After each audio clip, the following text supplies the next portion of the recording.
17ª Catequesis. Evangelio según San Juan, segunda entrega. Hoy trataremos de profundizar en algunos de los contenidos y la estructura de este maravilloso Evangelio, el Evangelio espiritual. Seguramente al abrir sus páginas vas a reconocer muchas de las frases como aquellas que forman parte de esos textos bíblicos que todos hemos memorizado, que nos permiten comprender algunos de los sacramentos, que nos permiten profundizar nuestra amistad con Jesús. Tantas frases marcadas de manera indeleble en la memoria de un cristiano, como nadie tiene amor más grande que el que da la vida por los amigos. Ustedes son mis amigos si hacen lo que yo les mando. Como yo soy el pan vivo bajado del cielo. El que come mi carne y bebe mi sangre tiene vida eterna, y yo lo resucitaré en el último día. O como también, mujer, ahí tienes a tu hijo, hijo, ahí tienes a tu madre. O la palabra final de Cristo en la cruz, todo está cumplido. O este es el Cordero de Dios que quita el pecado del mundo. Y así podríamos seguir recordando innumerable cantidad de frases de Jesús o sobre Jesús que son de este Evangelio. Evangelio que nos viene bien recordarlo, a diferencia de los sinópticos que mencionan una sola subida de Jesús a Jerusalén, aquí se habla de 3 Pascuas de Jesús. De aquí se toma esta duración del ministerio de Jesús que nosotros siempre situamos en 3 años, tomando estas 3 Pascuas celebradas en la ciudad santa. Casi toda la actividad pública de Jesús narrada por Juan, a diferencia de los otros evangelios, se desarrolla dentro del marco litúrgico de alguna festividad judía. De hecho, algunos estudiosos del Evangelio de Juan dicen que más que una estructura, podemos encontrar una vinculación de los distintos misterios de Jesús a las fiestas litúrgicas judías, y que Jesús lleva a su máxima profundidad el sentido de las fiestas del Antiguo Testamento, ahora centralizadas en su persona.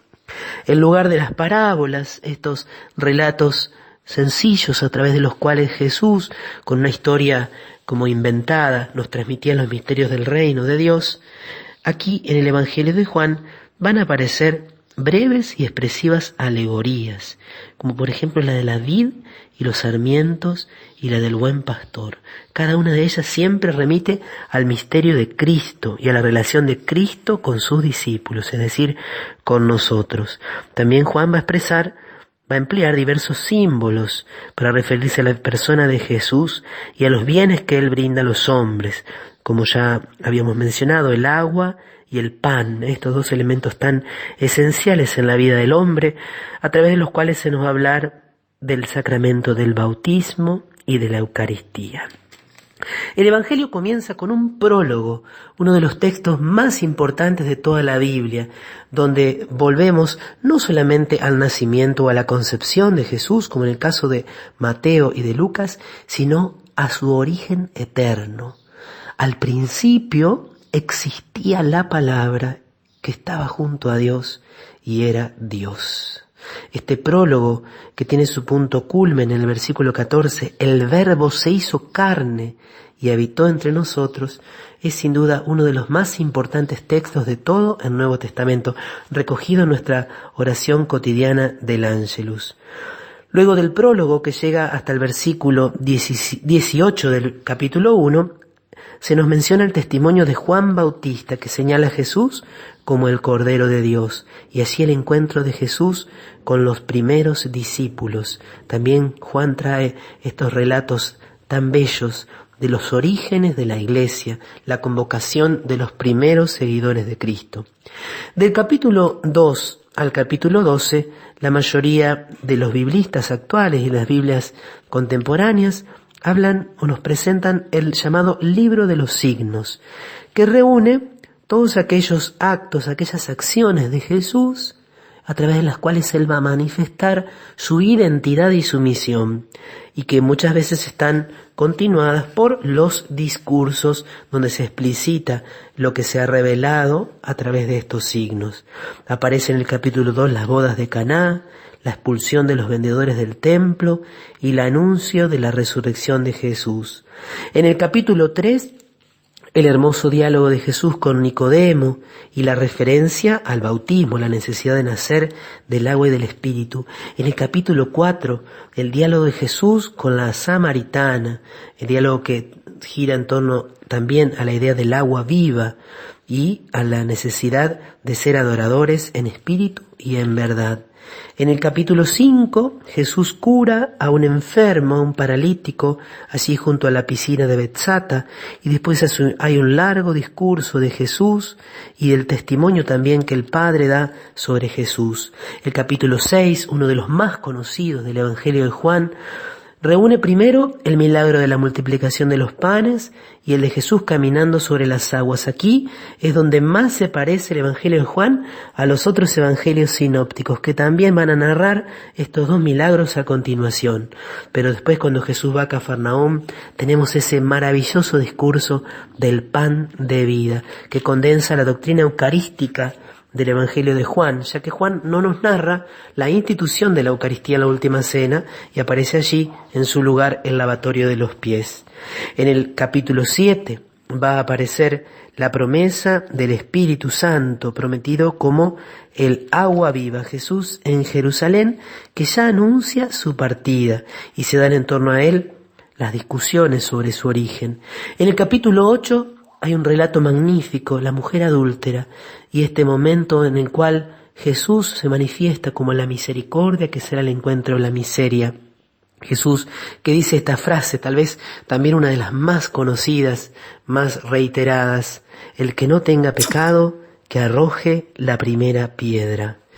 En el capítulo 8 también Jesús se manifiesta como luz y como aquel que preexiste a Abraham. Antes que Abraham existiera, yo soy. Jesús que se manifiesta plenamente consciente de su divinidad y de su eternidad. Otro gran signo es la curación del ciego del nacimiento en el capítulo 9 y la enorme discusión que se dio luego entre los judíos en torno a este milagro. Y en el capítulo 10, los pasajes maravillosos sobre Jesús como buen pastor, como aquel que conoce a sus ovejas, como aquel que da su vida por las ovejas. El capítulo 11 está ocupado por la resurrección de Lázaro y allí ya se desata la conspiración contra Jesús. El capítulo 12 es cuando Jesús es ungido en Betania y cuando luego también entra en Jerusalén. Aquí también hay un relato de la entrada en Jerusalén, pero con rasgos, matices diversos que los evangelios sinópticos. Y allí ya la opción por Jesús es decisiva. Ya están aquellos que lo siguen y aquellos que lo rechazan. Desde el capítulo 13 al 21 ocupa entonces el libro de la hora de Jesús. Del 2 al 12, el libro de los signos. Del 13 al 21, el libro de la hora de Jesús, comenzando con el lavatorio de los pies y luego los discursos de Jesús en la última cena. También allí encontramos frases tan conocidas: yo soy el camino, la verdad y la vida, yo soy la vid, ustedes los sarmientos. Jesús que va a prometer el Paráclito que conducirá a la iglesia a la verdad completa, y la llamada oración sacerdotal que abarca todo el capítulo 17, Jesús que reza por sí mismo, por sus discípulos y por todos los hombres. Del capítulo 18 y 19 ocupa la muerte de Jesús. Su pasión es relatada de un modo bastante diverso a los sinópticos. Aparece Jesús triunfante, glorificado en la cruz, y ese maravilloso texto de Jesús crucificado y de su costado brotando sangre y agua, los símbolos de la iglesia naciente, símbolos de los sacramentos que constituirán la iglesia. El capítulo 20 y 21 se ocupan de las apariciones de Jesús resucitado, a María Magdalena, a los discípulos dándoles el poder de perdonar los pecados, para terminar con la última aparición junto al mar de Tiberíades y cuando Jesús le permite a Pedro hacer esa triple profesión de amor para reparar la triple negación. Un evangelio entonces tan hermoso, tan profundo, tan espiritual y a la vez tan cierto, tan arraigado en la historia. No dejes de penetrar lo más que puedas en este hermoso evangelio de Juan.